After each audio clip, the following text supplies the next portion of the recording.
time to jump on. Did you tell Stephanie? Isn't that Stephanie?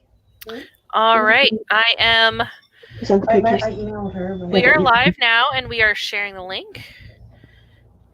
Invite your friends. Invite your friends. Invite your friends. We did switch up the title a little bit for anyone joining us, and if there's any confusion. I was doing them in publication order, and we decided to do them in story order, so which makes more sense. I should have asked.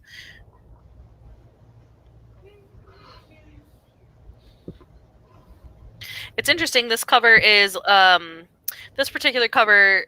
I'm sure, I don't know if it has the gold. Well, no, I guess this is the one that wouldn't have the gold spine, but it has the almost less decoration than some of the other ones. Mm-hmm. Yep. Well, this is the last one they did of the Frog Princess. Okay. But it still has the ivy in the background, which is pretty. And again, ties them together. I like when things match.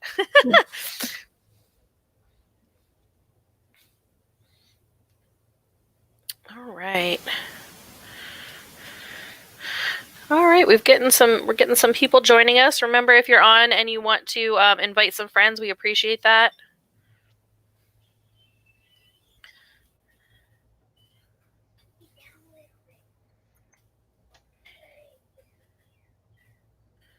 All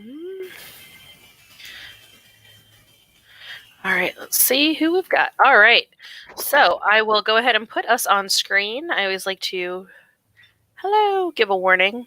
Hi, everybody. Hello. I'm actually at home. I didn't go into the store today. Normally I do this in the store and I have my cluttered bookshelves, but now I just have my white wall and my lamp behind me, so I'm a little bit dark, but focus is on you anyway. So this week we are reading The Frog Princess Returns. And so I will go ahead and put the cover art up to cover myself. And you are free to start whenever you'd like. Okay. Well, I'll tell you a little bit of the story behind this.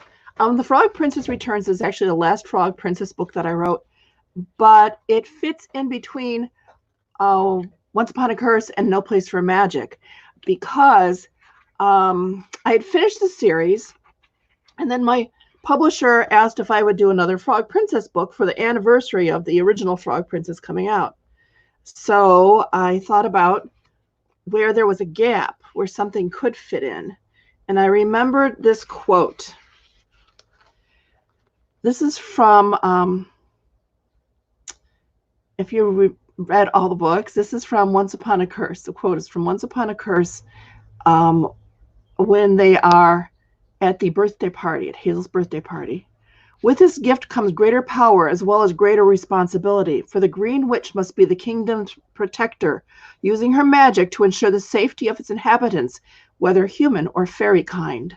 Well, she'd been helping humans for a long time, and Emma had not helped fairy kind. So I thought, well, I need a book where she's helping them too. So this takes place between Once Upon a Curse and No Place for Magic, even though it was written after all of them. Oh, I like that. 1. Do we have to be sharks, Emma? Edric asked as I took his hand in mine. We were standing at the edge of the moat, preparing to go monster hunting. My Aunt Christina had put countless monsters in the moat while under the family curse. For centuries, all the girls in our family had turned nasty if they touched a flower after their 16th birthday. With the possibility that I might fall prey to the curse, I'd refused to marry Edric unless we could end it. Edric and I had gone back in time to try to keep an angry fairy from saying the curse. Although we hadn't been successful, we had learned a great deal, including the original wording. It wasn't until my grandfather kissed my grandmother that the curse was finally over. Suddenly nice again, Christina was busy trying to get her life back in order while I tried to clean up the mess she'd made.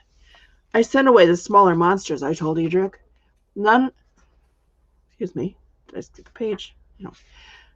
all that's left are the truly awful ones. I have to see them for my spell to work, so we need to go into the moat to find them. If we're going to do this, we have to be even worse than the monsters. I told you about the time Christina was floating on the moat in a bubble, and how she fell in when the bubble popped. A really horrible monster went after her, so she turned herself into an enormous shark that frightened the monster. If being a shark worked for her, it should work for us too, You don't have to go if you'd rather stay here and watch. Oh, no, I'm going, said Edric. There's no way I'd let you hunt monsters without me. I just thought it might be more fun if we were monsters, too. But if you think we should be sharks, make me the biggest and nastiest shark ever. I'll try, I said, and started to recite the spell. Curved fins circling round and round, cold eyes ever hunting. Moving close without a sound, rows of sharp teeth glinting. Now we'll each become a shark much bigger than our prey. We'll make the monsters flee the dark and want to go away. I had scarcely said the last few words when Edric and I began to change. I dropped his hand as my fingers fused together and my arms became fins. My eyes moved to the top of my head, which became long and pointed. I could feel my teeth shift, and suddenly I had far too many in my mouth. Edric flopped to the ground as his legs became fused. He fell into the water first. I joined him seconds later. We finished our transformations in the murky water of the moat, our gills fluttering as we took our first breaths as sharks. We had never turned into sharks before, so it took some time to learn how to swim this way. Edric was bigger than me, and I had to get out of his way as he floundered around, wallowing from side to side. I mastered the knack of swimming before he did, but he soon caught out and shot past me under the drawbridge, where I could see a monster lurking in the shadows. The monster resembled a long snake with sharp ridges along its back and sides. Skinny arms with wicked-looking claws grew from its body at irregular intervals. I probably wouldn't have seen the monster at all if worm-like lines that glowed in the dark hadn't decorated its body. I suppose they might have attracted other monsters, but all it did for me was make the monster easier to spot. Edric went forward as if he wanted to fight, but I had something else in mind. Looking straight at the monster, I said, "Monster swimming in the moat, it's time for you to go. Find a new home far away, a place no man can know." Edric was grappling with the monster when my spell took effect. I held my breath, afraid the monster might hurt my beloved, but I didn't need to worry. One moment the monster was wrapped around Edric, scraping at his tough hide with its claws. The next the monster was gone, leaving the biggest shark I had ever seen chomping at the water that had rushed in to fill the void. "That was fun," Edric said, giving me a very toothy grin. "We're not here to fight them," I told him. "I just want to find them so I can send them away." "But I have to protect you until you say the whole spell," he said, "and I have to keep them from swimming off so you can still see them, right?" I sighed. "I suppose so," I said, but Edric Edric was off looking for another monster before I could say any more. He was surprisingly good at finding monsters, even those buried in the mud. We searched the entire moat, going full circle around the castle, discovering more monsters than I had expected. Some tried to attack us as we drew close. Others fled at the sight of two big sharks. We saw one armored in a turtle-like shell with snapping heads at every opening. Another was shaped like a ball with powerful tentacles attached to it every few inches. The most frightening looked innocent enough at first. It was shaped like an ordinary fish except for the spiky frill around its neck. I wasn't even sure it was a monster until it came upon a small fish and the frill contracted, shooting a poisoned spine into its victim. When the poor fish thrashed as if in terrible pain, I hurried to recite the spell without getting any closer. We thought we had found all our quarry until we came across a nest of baby monsters. Seeing us, the little blobs of eyeball-filled jelly sped away, making high-pitched shrieking sounds like air escaping from an inflated balloon. I remembered seeing the adult version of this monster months ago. It had been much bigger and a lot slower. When I chased the babies, they were too squishy to hold onto, and even harder for sharks to corral. I was wondering if we should try to chase down all the babies and send them away at once, or try to take care of them individually when a rock hit me on the nose. Startled, I glanced at the rock as I fell to the bottom of the moat. The words, "I need to talk to you, please come up," were written in glowing letters. Spinning around, I looked toward the bank and saw a full-sized fairy looking down at me. Her orange, yellow, and red hair was vibrant and beautiful, but it was her worried expression that drew me to her. "Edric, we need to get out now," I told him as 3 baby monsters streaked past. "Someone wants to talk to me. We'll have to come back to catch the babies, but I won't be able to do it without a new spell and a very big net." Edric peered up at the fairy. "Who is it?" "I don't know," I said, swimming toward the edge of the moat, "but it must be important enough for her to throw a rock at me. If it isn't, I'm not going to be happy." Reaching the bank, we realized that we couldn't get out of the water while we were sharks. This meant that I had to change us back when we were still in the moat. The spell took only seconds. Edric soon heaved himself onto dry land, but my gown weighed me down, making it that much harder. I was struggling to climb out when Edric reached my hand and pulled me up, as if I didn't weigh anything at all. "Sorry about that," the fairy said, looking contrite. "I didn't mean to hit you with the rock. I just wanted to get your attention. You see, the leaves in my trees are wilting, and nothing I do is making them better.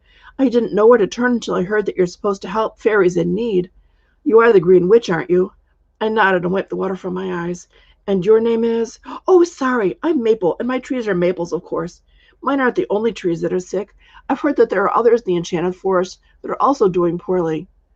I'm afraid I don't know much about trees, I told her. Perhaps you should talk to my Aunt Christina. She knows a lot about plants. Maybe she can help you. This morning she said she's going into the swamp with her fiancé, Haywood. You might be able to find her there. I'll go see her right now. Thank you, said Maple. A moment later she made herself small and was flying in the direction of the swamp.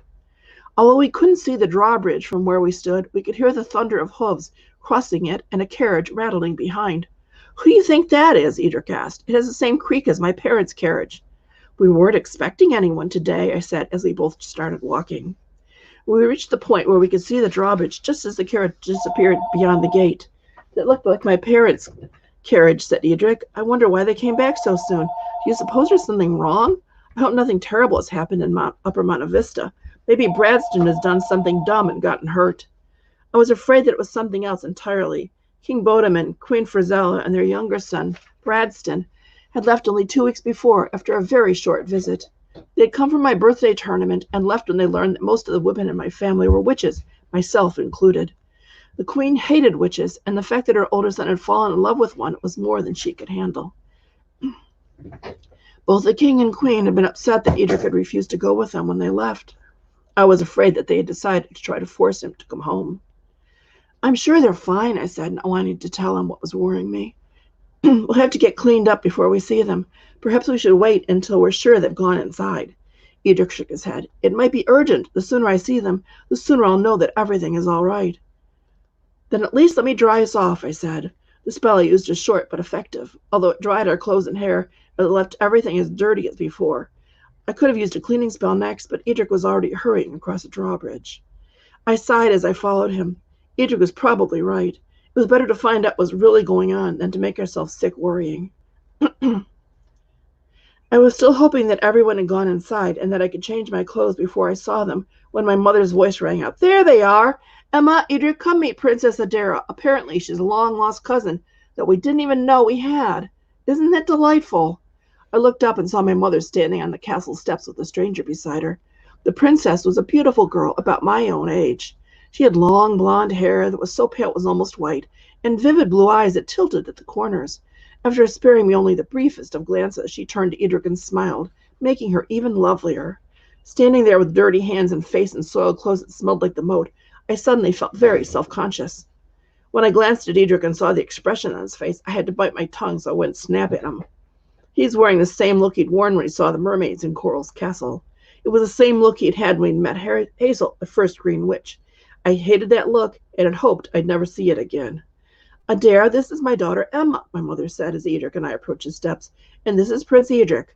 Hello, Emma, Adara said without looking my way. Her tone was much warmer when she smiled at Edric and said, Hello, Edric. I really like your name. It makes me think of someone who's strong yet sensitive, someone I'd really like to get to know better. I made a strangled sound, not wanting to be ill in front of everyone, but Edric seemed to like her.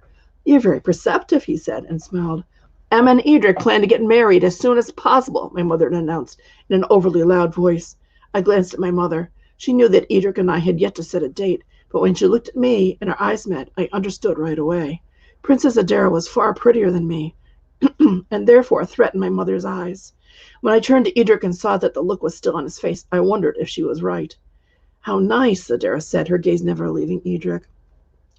Adara was visiting Edric's parents when she mentioned that she was related to us, but had never actually visited Greater Greensword, my mother continued. Queen Fizella thought we might like to meet our cousin and offered the use of her carriage. Wasn't that nice of her? I noticed the edge of my mother's voice, but I doubted either Adara or Edric did. Edric was still looking dazed, while Adara looked like a hungry cat that had just spotted a bowl of fresh cream. It was a look I really didn't like. That was chapter 1 of The Frog Princess Returns. Thank you so much. Oh, you're welcome. My voice. I love all these. I love this every week, and I really appreciate it. I know we've got a lot of great people who also appreciate it. I know our friend Addison is with us. She said, I'm so sorry I'm late. I didn't realize what time it was. I know. Sometimes we do this, and I tried to start pretty promptly at 3, but today I did get on a little bit earlier, so that was on me. But it was just a few seconds. But we've got you now, and we appreciate it. And thank you again, because we changed up the order. And just to confirm, next week is No Place for Magic, correct? Yes. Okay. Just Nothing to in make between sure. there. So, as I was saying earlier, I just thought it was very interesting that they have a lot of the other covers with this style have this kind of framework with, as you pointed out before, the style of what is it? Clues or the items she has to find in one of the But stories. this one doesn't. You're right. Yeah, that's the only one that doesn't have that, and I thought that was very Yeah. interesting. Sorry, there we go. So I like that because it does tell me that it's a little bit of an insert so that we can read it at another time. But I also, like you said, like reading things chronologically. Oh, what did she say? Oh, yay. Addison says, yay. Yeah, I have to get going soon, so I don't want it to take anybody else's time up too much. But does anybody have any questions or anything like that? Please leave them in the comments. And I know that I had asked, let me see, when I originally did this, I asked if you had one spell to use whenever you wanted, what would that be? That was the question that I had made for this week. Mm-hmm. And I don't, and just whenever I wanted, so for an example for that was, anytime you wanted ice cream, you would just have a spell to always bring you ice cream. Do you have an idea, Miss Baker? Well, I like egg rolls, so I guess I'd ask for that. It doesn't have to be food related. I know my mind goes to food related. I love Chipotle, so I'd like just burritos. But egg rolls are a really good one too. But just maybe anytime you injured yourself, you could also magically heal that, or just a healing spell in general, heal any wound. Mm-hmm. That's a little bit vague, but the question is kind of vague. Addison, do you have any and anyone else watching, please leave it in the comments. We'd love to know if you had one spell to use, it's the only thing that you could do, what would it be? I really liked in this story, oh, hang on. Go ahead. What were you going to say? I would have one to always be able to have popcorn. I don't know if you guys could hear that. My sidekick over here said she would always have popcorn. Which is funny because we don't eat that much popcorn, so I'm surprised that that's what she would choose, is popcorn. Oh, I thought of something and then it left my mind. Here's another one. I was just thinking, one of the reasons that I have to go is because it's raining. It's going to start raining soon anyway, where we are. And we have some books outside, so I have to cover them. So maybe I would just have an umbrella spell. So then if you ever got caught, you'd never get caught in the rain. You'd always either have an umbrella or just be able to be covered. So Addison says, to be able to go into books or movies and be my favorite character and always be able to come back. That is such a good one. Good. Oh, I love it. Yeah. Oh, way to go. Way to go. All right. Well, I think that's it for today. And again, we will see you next week. We'll keep doing this.